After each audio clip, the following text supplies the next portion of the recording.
Olá, hoje é 14 de dezembro de 2021 e o Grupo de Conjuntura está aqui reunido para o seu último podcast do ano.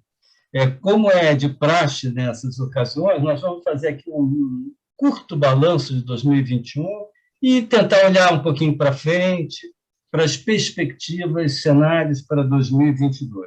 Então, cada um de nós vai se concentrar em um tema, e a mim eu vou procurar aqui tratar mais da questão do nível de atividades, né? E vou tomar como ponto de partida, já para pensar 2022, o que a gente poderia chamar de cenário consensual.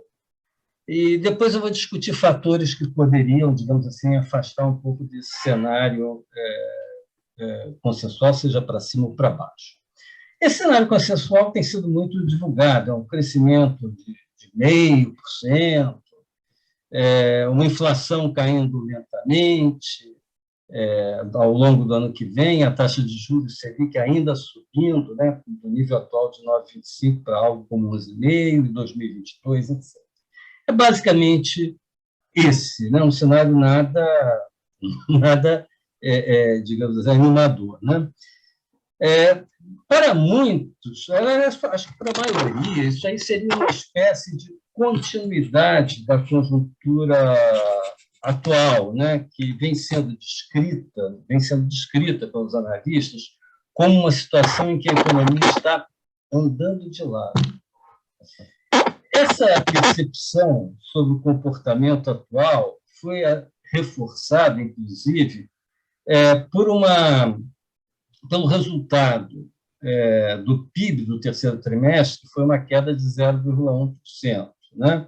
Eu acho que essa avaliação, ou essa interpretação do crescimento do PIB da queda de 0,1% do PIB como a economia andando de lado, eu acho que é uma interpretação superficial. Né? Vou dizer por quê aqui.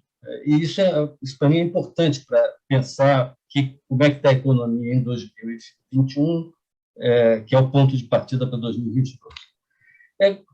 Eu acho que é superficial essa avaliação de economia parada pelo seguinte: quando a gente olha o PIB decomposto pelo lado da oferta, a gente percebe que tem dois setores da economia que têm um peso enorme, que são os serviços e a construção civil, que cresceram muito.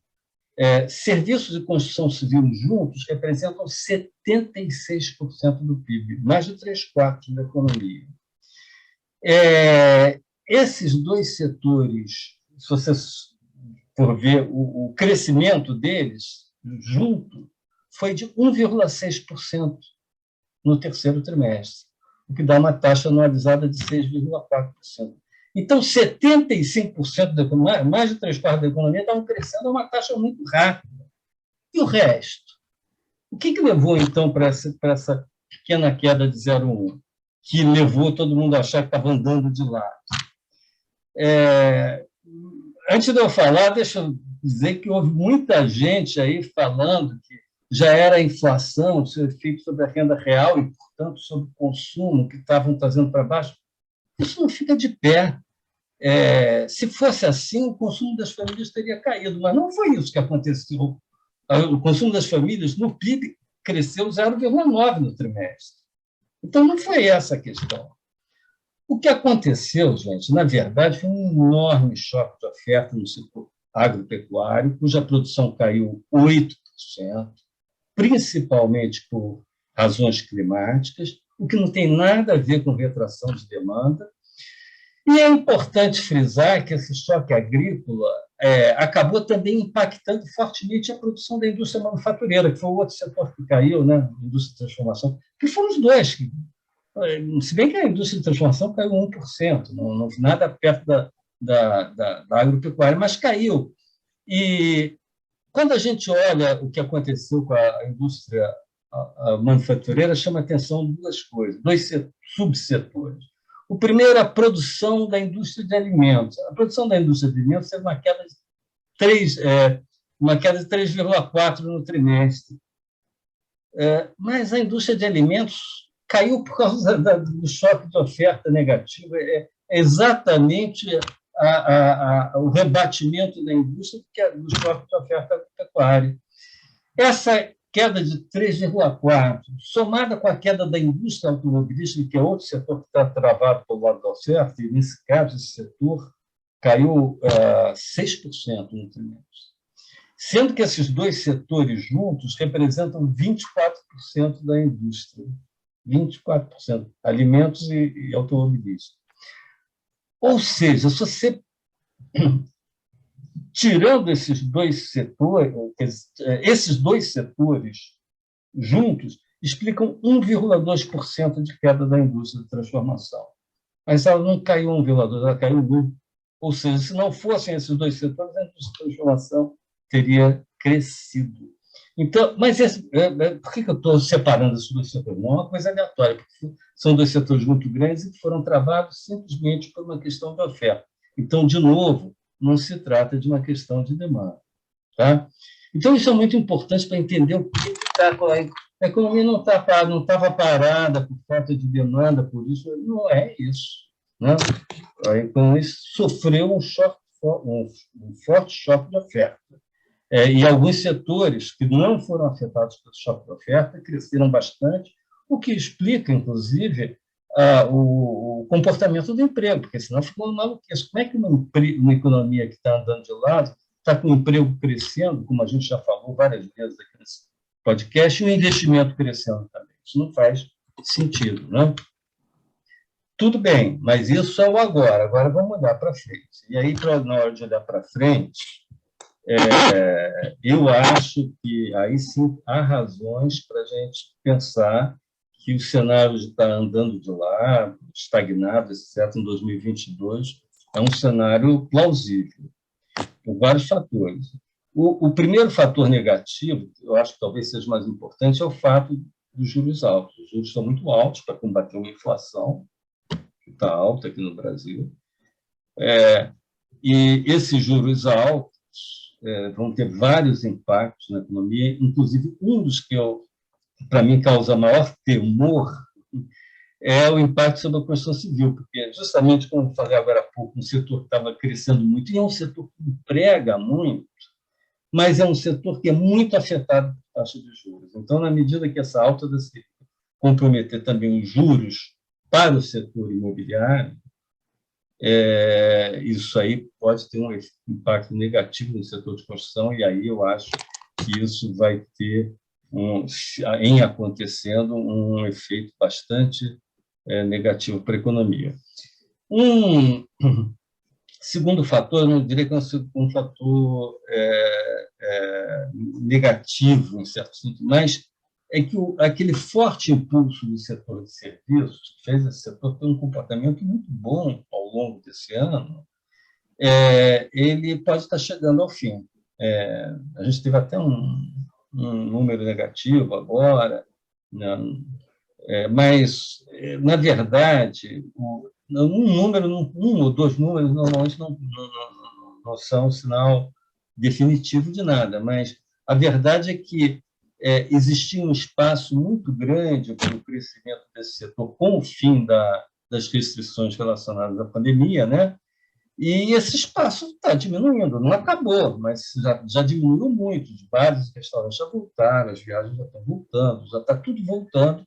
E esse espaço, então, para um crescimento maior, mais robusto nesse setor, já é um espaço que já está diminuindo, e a gente, então, dificilmente vai contar com esse impulso, né, que é o que a gente chama do efeito mola, né, de voltar em 2022. Esse efeito mola, uma boa parte dele já aconteceu. Terceiro e mais importante, nós temos agora pela frente um ano eleitoral que traz enormes incertezas para a economia. Nesse ano de 21, a política já atrapalhou bastante o desempenho econômico, o conflito entre os poderes, todas as questões políticas que criaram incertezas, né? Inclusive sobre a questão fiscal. Agora, para 2022, eu acho que a tensão é muito maior. A tensão eleitoral vai ser muito grande, a incerteza sobre o futuro por conta dessa tensão e por conta do desconhecimento do que vem pela frente em 2023, travarão ainda mais, travarão, aí sim, acho que devem travar decisões de investimento e emprego. Melhor esperar e ver o que vai acontecer, né? E isso, obviamente, tem um reflexo negativo sobre o crescimento. E a questão fiscal? Bom, a questão fiscal vou deixar para a Margarida, né? Porque isso aí é com ela, e aí é outra coisa que pode nos ajudar a pensar o futuro. Só antes de passar a palavra para a Margarida, deixa eu dizer o seguinte: é claro que podem existir surpresas do lado positivo também. Primeiro, a gente não sabe qual vai ser o impacto desse Auxílio Brasil de R$ 400. Isso aí vai ajudar a compensar a renda corroída pela inflação, isso vai ter um efeito positivo em termos de demanda agregada, né? Além disso, parece que houve uma queda dos preços do petróleo, tá? As commodities também deram uma acomodada, tá? Até porque a economia mundial não está mais crescendo com tanto vigor, por causa de, enfim, razões aí diversas. Mas o fato é que, havendo uma retração, né, do preço de commodities, inclusive petróleo, né, que subiram barbaramente no ano 2020, havendo uma retração, uma acomodação, isso pode acabar sendo uma ajuda bastante importante aí no processo de combate à inflação e talvez até nos poupe, não sei, o Lixa pode avaliar isso aí, mas talvez nos poupe aí, se acontecer, se tiver um impacto importante, de pelo menos algum pedacinho dessa alta da taxa de juros que está pensada para 2022. Mas eu vou parar por aqui os meus comentários iniciais, se for o caso eu complemento com alguma coisa, mas vou passar aqui a bola para a Margarida para falar, afinal, sobre a questão fiscal, porque essa foi a questão dominante, né?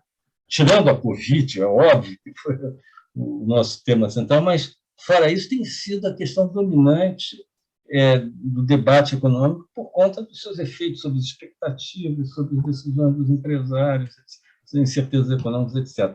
Margarida, com você. Bom, gente, então vamos falar um pouquinho aqui dos resultados surpreendentemente bons na área fiscal em 2021. Eu vou começar apresentando alguns números, resumo, e depois a gente vai tentar colocar quais são os fatores que estão por trás dessa melhora e se esses fatores vão perdurar no que vem, se eles vão permanecer, são fatores que acabaram nesse ano e não vão se repetir mais. Bom, então, assim, em termos de resultado primário, nós tivemos o ano de 2019 um déficit primário de 0,84% do PIB. Em 2020, por conta da pandemia, esse déficit primário chegou a 9,5% do PIB. E a previsão para este ano é de um déficit primário menor do que em 2019. Segundo o Ministério da Economia, usando as estimativas últimas deles, um déficit primário de 0,3% do PIB, e já vi relatórios sugerindo um superávit primário de 0,1% do PIB, que seria o primeiro desde 2014, quando a gente iniciou as trajetórias de déficits primários, né? Ainda, gasto primário em relação ao PIB do governo central, que essa é uma medida, é um indicador que está sujeito ao teto dos gastos.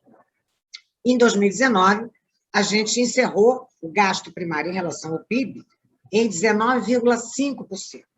Durante a pandemia, o ano passado, ele bateu 26,3% do PIB. E a expectativa é que este ano, ainda contabilizando gastos extras com pandemia, esse gasto primário em relação ao PIB chegaria a 19% do PIB. Né? A última informação, a dívida pública bruta... Margarida, desculpa te perguntar, mas quer dizer, só confirmar, quer dizer, esse ano seria menor do que 2019. Seria menor do que 2019, porque 2019 a gente fechou em 19,5%. E esse ano a gente terá fechado em 19%. Tá, e você vai dizer aí para a gente Como é que isso foi possível? Vou. Legal. Então, eu estou apresentando os grandes números, depois vamos falar dos fatores que podem explicar essa trajetória. Por último, a dívida bruta de governo geral em relação ao PIB, que é um indicador que a gente tem tradicionalmente usado para falar, né, do endividamento do setor público, que em 2019 fechou em 74% do PIB em dezembro. No ano de 2020, foi a 88% do PIB por conta desses gastos extras aí, com pandemia e tal. E a perspectiva é que, neste ano, ela feche no nível de 81% do PIB, ou seja, acima de 2019, mas muito distante daquele nível de 100% do PIB que alguns imaginavam que ela poderia chegar. Então, agora eu queria discutir com vocês quais são os fatores que estão por trás dessa melhora surpreendente nos resultados fiscais. Tem muitos analistas que discutem aí fatores que seriam os mais importantes, o aumento da inflação, né? O aumento da inflação na medida em que todos os preços na economia se elevam, então a arrecadação que incide sobre esses preços também sobe, né? Eventualmente, o faturamento das empresas, o lucro das empresas, os salários, tudo isso que sobe junto com a inflação permite uma arrecadação em termos nominais mais alta, né?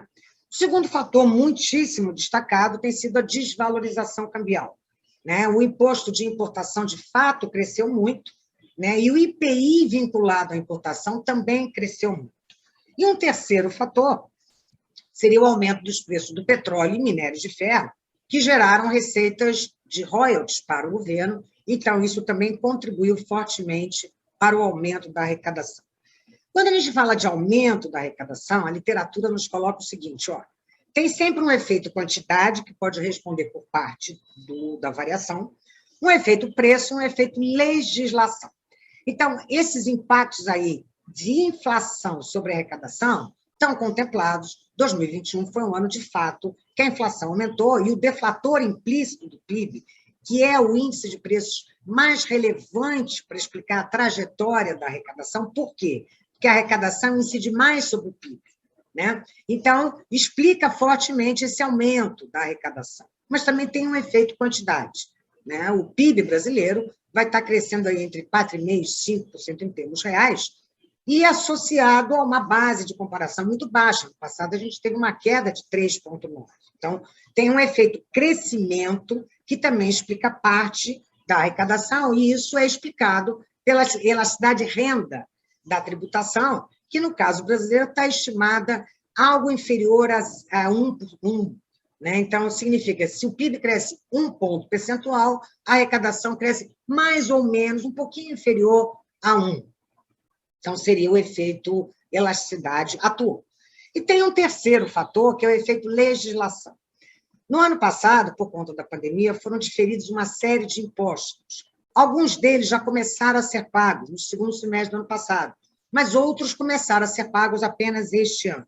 Então, isso também, eu estou chamando de legislação, porque não é uma alteração de legislação, mas foi um diferimento permitido para aliviar o caixa das empresas e que, nesse ano, esses impostos estão retornando aos cofres públicos. Então, tem aí um primeiro efeito, que é o efeito aumento da arrecadação, por essas 3 vias que eu expliquei.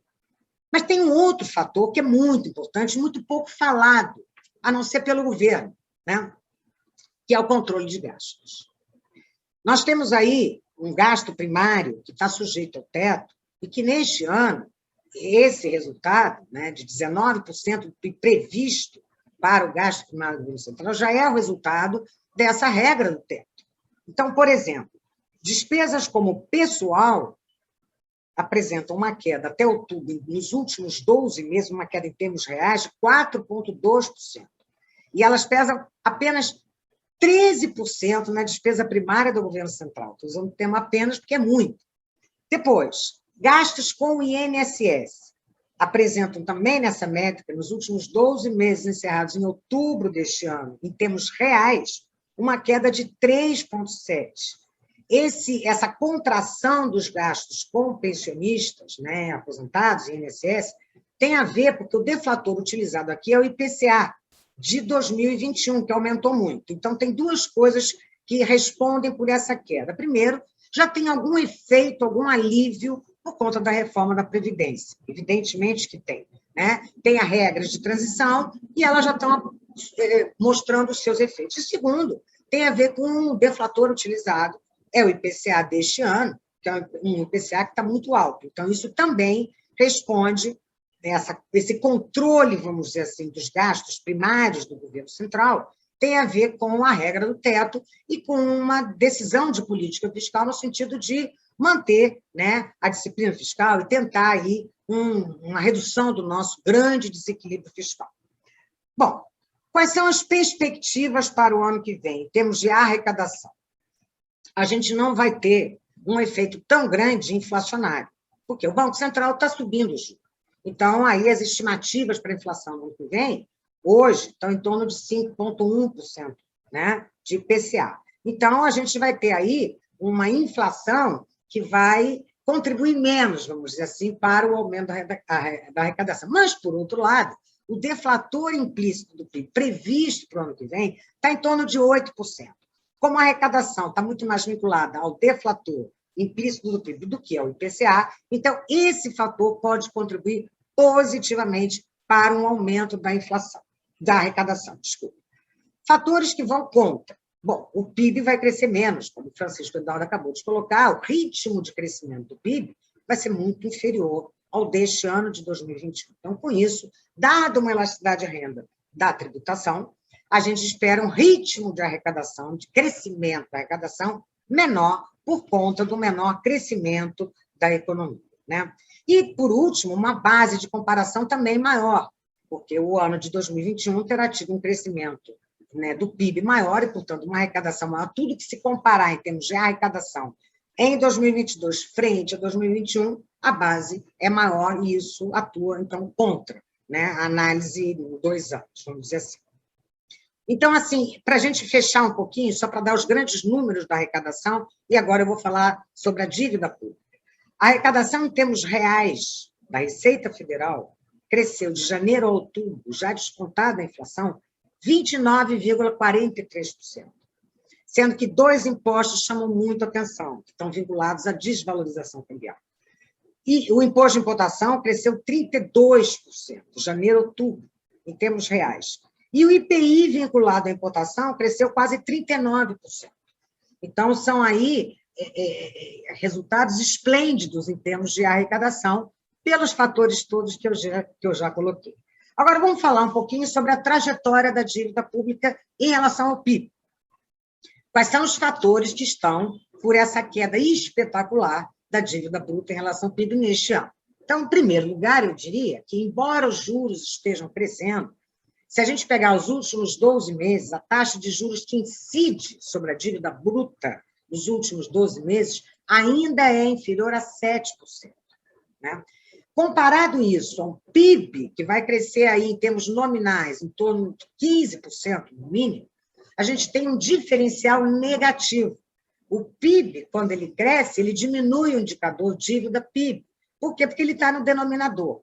E o juro, ao contrário, o juro que incide sobre a dívida pública aumenta a dívida pública a cada período que está incidindo juros.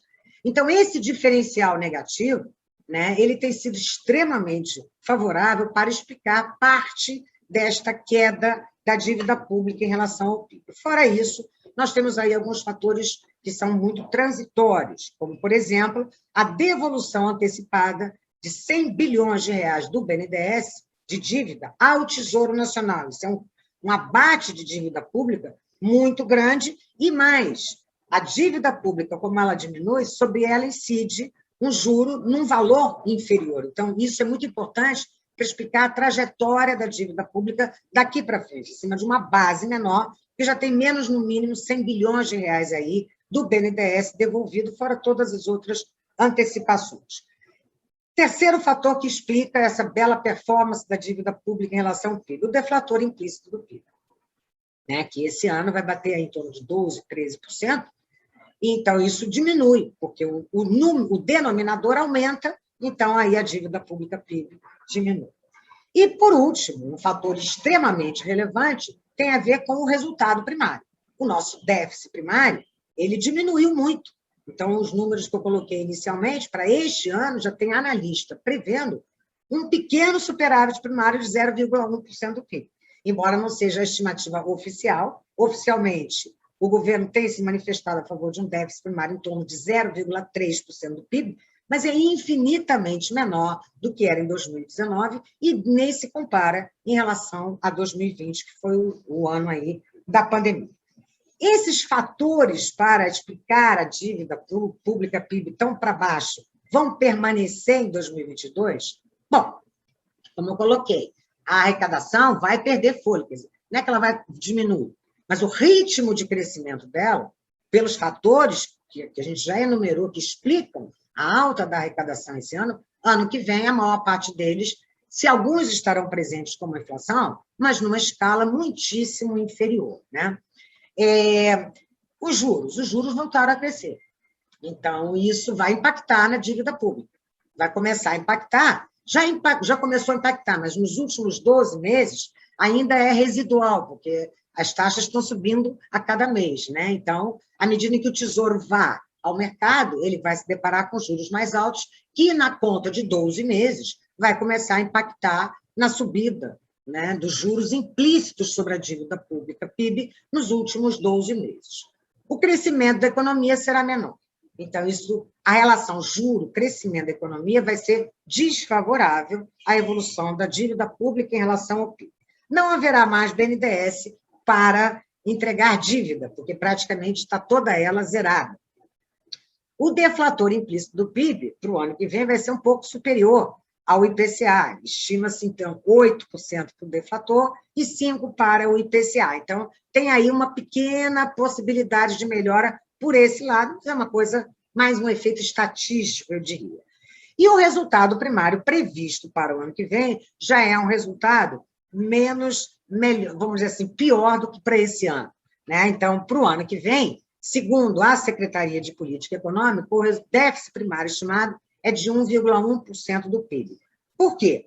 Porque, basicamente, no ano que a gente vai enfrentar agora, 2022, a gente vai ter uma grande elevação das despesas obrigatórias por conta de uma inflação mais alta em 2021. Né? A PEC dos precatórios mudou o indexador, então, na verdade, vai valer o INPC encerrado em dezembro deste ano, que é muitíssimo superior àquilo que a gente imaginava, né? Em torno de 10%. Então, isso vai impactar os gastos obrigatórios, né? E, segundo, uma arrecadação que vai perder fôlego. Ela vai continuar a crescer, mas num ritmo muito inferior, né? Então, gente, esses são os resultados e vamos dizer assim, as estimativas, as primeiras, não é nenhuma estimativa, porque a gente não rodou nenhum modelo para chegar a esses números para o ano que vem. Mas, assim, são sugestões, né, e alertas, vamos dizer assim, para a trajetória dos indicadores fiscais. Então, só para fechar, para o ano que vem, por exemplo, a dívida pública, PIB, que este ano terá encerrado em torno de 80%, 81% do PIB, já deve subir para algo em torno de 88% do PIB, né? Mostrando que grande parte desses efeitos benéficos sobre as contas públicas, eles vão começar a se dissipar e vão perder fôlego. E, na verdade, para o ano que vem, para os anos seguintes, vale de novo aquilo que a gente tem colocado sempre. É preciso fazer uma revisão dos gastos obrigatórios, é preciso rediscutir as regras fiscais, no sentido de tornar regras fiscais que sejam críveis, no sentido de que a gente não vai precisar mudar toda hora a regra. Por quê? Porque elas são críveis. E que essas regras fiscais, sejam, então, a âncora de uma trajetória para a dívida pública PIB percebida como possível, no sentido de que é uma trajetória que os credores da dívida pública entendem como previsível, algo que não seja percebido como explosivo, porque o problema maior nessas discussões todas sobre a questão fiscal e do desequilíbrio fiscal no Brasil é uma trajetória de dívida pública PIB percebida como explosiva. Mas percebida é algo um pouco subjetivo. Mas é assim, o problema é que é assim, né? Então, uma trajetória de dívida pública PIB que seja percebida como razoável, previsível. Tudo aquilo que a gente consegue prever, a gente estabelece um preço e está acordado. Então, eu acho que a gente vai ter que, em algum momento, rediscutir regras fiscais, no sentido de torná-las críveis. Ok? Bom, gente, então era isso que eu queria colocar em relação às contas públicas do Brasil para o ano que vem, para esse ano. E aí eu queria ouvir um pouco também, Francisco Eduardo, Lixa, enfim, se tem mais algum comentário a fazer sobre isso? Eu gostaria de completar um pouco o panorama, discutindo um pouquinho a política monetária, tá? Criar uma espécie assim de fechamento, tá? O que a gente vê, a taxa de juros Selic no começo deste ano estava em 2% e está fechando o ano com uma taxa de 9,25%. Você teve um aumento da taxa de juros de 7,25%. Isso está associado ao aumento, ao surto inflacionário, Francisco Eduardo se referiu nas suas colocações, tá? Esse surto inflacionário tem causas basicamente internacionais. Por exemplo, se a gente descontar na inflação brasileira, no aumento da inflação brasileira, o aumento da taxa de câmbio, ou seja, o que foi provocado por uma desvalorização cambial acima da média dos outros emergentes, a gente teria uma taxa de inflação hoje muito parecida com a americana. Não seria muito diferente disso, tá? Ou seja, o maior surto inflacionário nosso, comparado com o americano, por exemplo, está basicamente na nossa desvalorização. Tá? Então, um pouco para refletir de que o Banco Central aumentou a taxa de juros este ano, teve que entrar num ciclo de aumento de juros, provocado por esse aumento generalizado de preços que tem essa causa por fora. Gostaria de destacar alguns aspectos da política monetária. Um aspecto é que a discussão fiscal, não, ou um pouco a turbulência fiscal que começou em setembro, outubro, por causa do auxílio ao Brasil e que depois foi a PEC dos precatórios, pode ter afetado o arcabouço fiscal e elevado a taxa de juros neutra da economia. Tá? Antes disso, digamos, até setembro, a gente trabalhava com uma taxa de juros real de equilíbrio de 3% ao ano. E hoje a gente trabalha com uma taxa de juros real de equilíbrio um pouquinho maior, digamos 3,5%. Tá? Acho que, como a gente já colocou várias vezes aqui, a gente não teve o teto do gasto furado, não? É claro que apareceram algumas rachaduras por causa do debate turbulento, não, fiscal que aconteceram nos últimos meses. E isso elevou um pouco os prêmios de risco e a taxa de juros neutra, não? Eu diria que estaria por volta de 3,5%. Isso tem elevado a taxa de juros mais longas da economia. Tá? Ou seja, isso tem provocado que a taxa de juros de 3 anos, 5 anos, 10 anos tenham aumentado por causa desse aumento do prêmio de risco. Tá? Mas que não é tão grande assim, é 0,5%, digamos. Uma pergunta que a gente tem em política monetária, ou neste ciclo de aumento, é até onde que vai o aumento dos juros. Está em 9,25%, tá? Mas até onde vai? Se a gente fazer uma conta simples, a inflação esperada para os próximos 12 meses, tá, que a gente tem agora, é 5,7%. E a taxa Selic está em 9,25%, isso significa de que a taxa de juros real, no momento, está em 3,55%, em linha com os juros neutros. Ou seja, esta taxa de juros que a gente tem neste momento, 9,25%, se corresponde com uma taxa de juros que não acelera a inflação, mas também não a reduz. Você mantém a inflação nesse patamar, o que significa que nos próximos meses teremos aumentos da taxa de juros, Selic, um pouco para colocar, não, essa taxa de juros Selic num terreno que permita reduzir a taxa de inflação. E aí a pergunta é, bom, até onde vai o ciclo, não? Como vai ser o ciclo?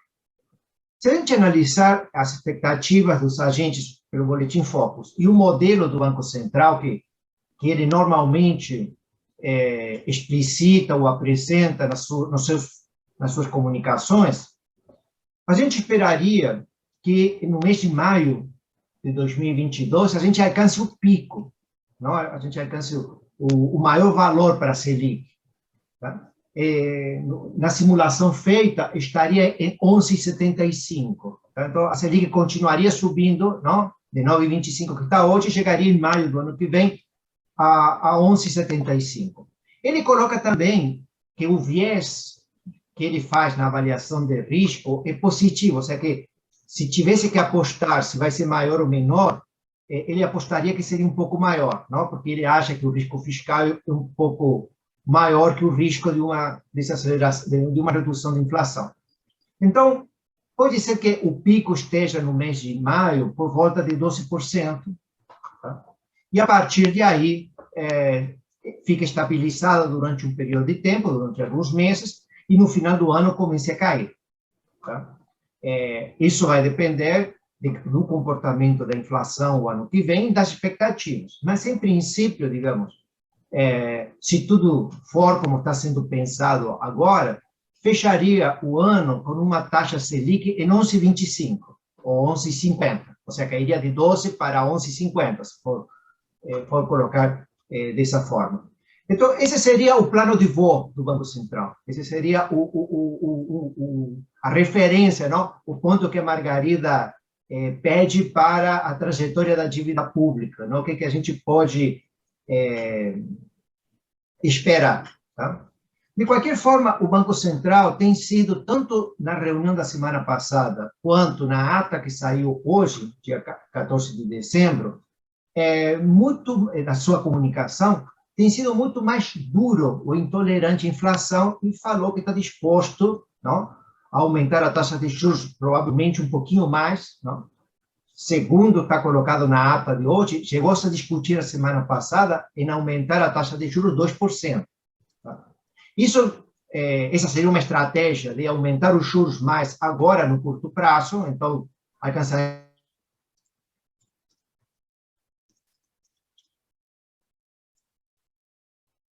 Acho que houve um probleminha com o áudio do Lixa. Então, enquanto isso, deixa eu aproveitar aqui, Margarida, para a gente... você tinha deixado aqui perguntado... Uma porta aberta para a gente discutir. A porta aberta para a gente discutir. Deixa eu te perguntar o seguinte. Você traçou, na verdade, apesar de todas as advertências que você fez, que nós vamos ter que rediscutir as regras fiscais para 2023, etc., mas você traçou um cenário fiscal, não só o quadro atual, como o cenário para 2021, é um cenário bem mais benigno do que aquele que a gente vê que é a percepção do mercado. Tá. Desculpe, eu tenho um probleminha aqui com a minha internet, então, desculpe. Tudo bem, Lixa. A gente está aproveitando aqui para colocar uma questão para a Margarida e já volto para você. Tá? Ok. Porque eu estou falando que o cenário dela é mais benigno do que aquele que a gente vê que é a percepção do mercado, né? Então, a minha pergunta é: será que o mercado vai, digamos assim, de repente, passar a enxergar isso que a Margarida está enxergando, e isso aí vai ter efeitos benéficos? E aí eu volto para a questão do Lixa, né? Porque o Lixa falou que o Banco Central devia ter, talvez na sua avaliação de riscos, coloca essa questão fiscal. Será que o Banco Central também pode mudar um pouquinho a sua avaliação sobre isso? Porque se isso acontecer, é bom, mas se não, enfim. Então, fica aí para os dois. Aí eu não sei se o Lixa retome e a Margarida depois fala sobre a minha pergunta. Como você preferir, Lixa. Então, deixa o Lixa completar e depois você... Então, eu gostaria só de completar dizendo o seguinte: eu acho que, um pouco a partir da pergunta do Francisco Eduardo, não? Eu acho que o Banco Central cometeu este ano alguns erros na sua comunicação. Tá? Acho que são dois erros. Um erro é esse ponto do pessimismo fiscal, porque o Banco Central tem compartido o pessimismo fiscal junto com o mercado. Tá? O problema da questão fiscal é que ele tem muito ruído político, é claro, não? Porque é uma discussão que é travada dentro do Congresso e existe, às vezes, um jogo entre a perspectiva do Poder Executivo e do Congresso, das distintos partidos políticos, tal. Isso cria um certo ruído nas expectativas fiscais, tá? Que depois pode não se materializar. E eu acho que seria um papel do Banco Central, tá? Não ter uma visão otimista, porque, de fato, ele tem uma certa autonomia, como, de fato, foi aprovada este ano. De fato, também o presidente Campos Neto tem participado de muitas reuniões e debates no Congresso Nacional e a favor das questões de equilíbrio fiscal, tá? Mas pode ser que, na sua comunicação, o Banco Central tem se tornado, muitas vezes, refém desse ruído fiscal que, volta e meia, a gente vê no mercado financeiro, que é um mercado muito mais especulativo, ou seja, tem momentos de euforia e pessimismo muito acentuados, que acho que uma comunicação um pouco mais moderada do Banco Central ajudaria. Por exemplo, no começo deste ano, o Banco Central, ou no ano passado, o Banco Central falava que ele era passageiro dentro da política econômica, porque a questão fiscal estava dominando. Tá? O Brasil nunca teve, nestas últimas décadas, essa situação de dominância fiscal. Então, muitos dos comunicados, me parece, do Banco Central foram muito exagerados nessa questão e poderia ser um pouco, digamos, mais sóbrio ou moderado nessa questão fiscal. O outro tema que me parece importante em termos de comunicação e que está presente hoje é que a inflação esperada para 2022, a Margarida colocou 5,1, tá? Ontem caiu um pouquinho, tá? Acho que 5,02, tá? É mais alta que a meta do ano que vem, 5,50. Tá? Em consequência, a gente já sabe que 2022 não vai ser cumprida a meta de 3,50, porque a inflação, a gente está com uma inflação de 10, chegaremos ao final de 2022 com uma inflação de 5, digamos. Tá? Mas o Banco Central, então, deveria reforçar no seu comunicado que o horizonte temporal relevante é 2023. Tá? As expectativas para 2023 estão em 3,46, um pouquinho acima da meta, que é 3,25, mas não muito, está caindo, na verdade, a expectativa. Ele está conseguindo amarrar novamente as expectativas. Mas eu acho que existe um certo ruído, tanto na semana passada, o diretor de política monetária, Fábio Kansuki, fala de que o horizonte relevante é uma média da inflação, da meta de inflação de 2022 e 2023. Acho que isso está criando muito ruído no mercado, porque o que interessa é que a gente vai ter a política monetária necessária para que a taxa de inflação convirja no final de 2023 bem próximo da meta.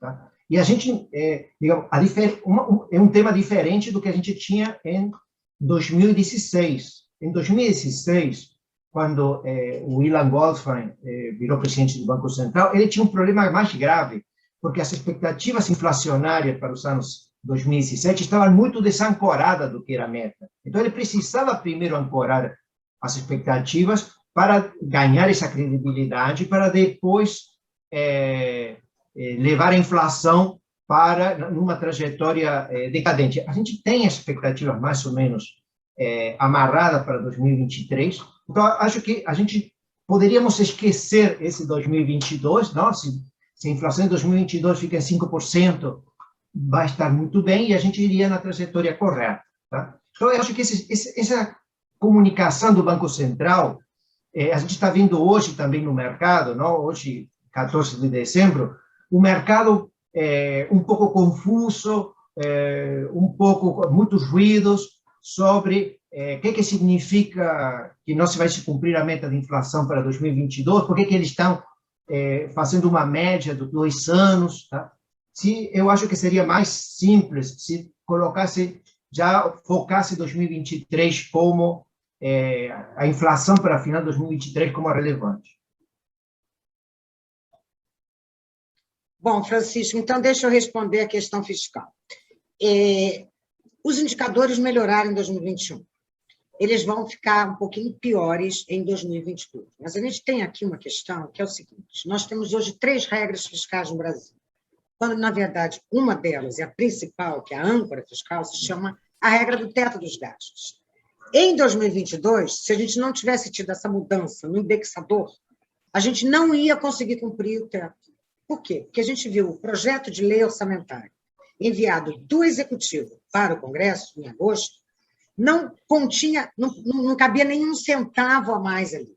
E as despesas obrigatórias são indexadas ao INPC ou ao salário mínimo de 2021. E, na verdade, a regra do teto dizia que o teto só podia crescer 2%. Então, desculpa, 7%. Era uma incompatibilidade. Então, na verdade, todo mundo sabe que essa regra, que é a âncora da nossa disciplina fiscal, ela está com os dias contados, no sentido, nós não fizemos uma revisão. Qual foi a importância dela? Foi nos colocar uma necessidade de rever gastos obrigatórios, de priorizar. O Brasil não fez isso. A gente fez a reforma da Previdência, que foi muito grande, foi muito boa. Mas a reforma da Previdência, ela produz efeitos no médio e longo prazo, porque você tem as regras de transição. Então, na verdade, a revisão dos demais gastos obrigatórios, o Brasil não fez.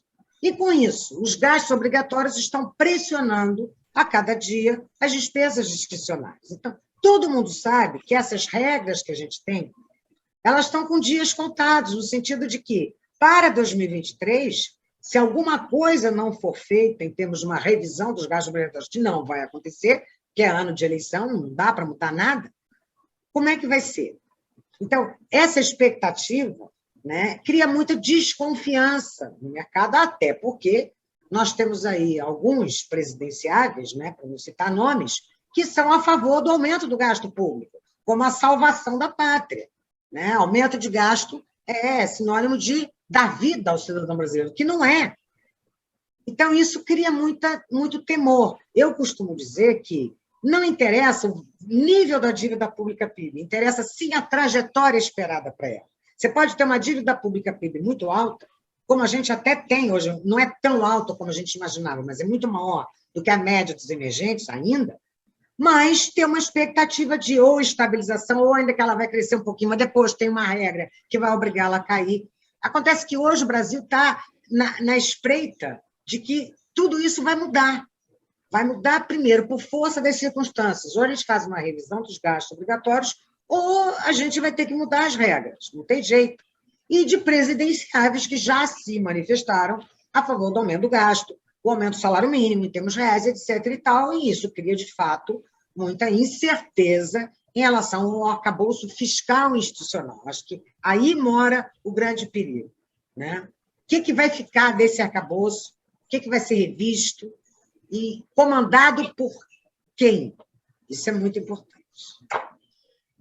Bom, pessoal, nesse podcast de hoje estouramos em muito nosso tempo, mas é o último podcast do ano, então temos pelo menos essa desculpa, esse álibi para termos excedido no tempo. Queria deixar aqui, em nome de todo o Grupo de Conjuntura, os nossos votos aí de boas festas, feliz Natal, um ano de 2022 bom para todos. Em 2022, que a gente espera que, pelo menos, pandemia não tenhamos, como tivemos em 21 e 20, e temos as eleições, que geram incerteza para a economia, tem seu lado bom, é a festa da democracia, e desse lado a gente deve também se alegrar com ela. Pessoal, até a primeira semana de 2022, quando voltaremos com mais um podcast do Grupo de Conjuntura. Até lá.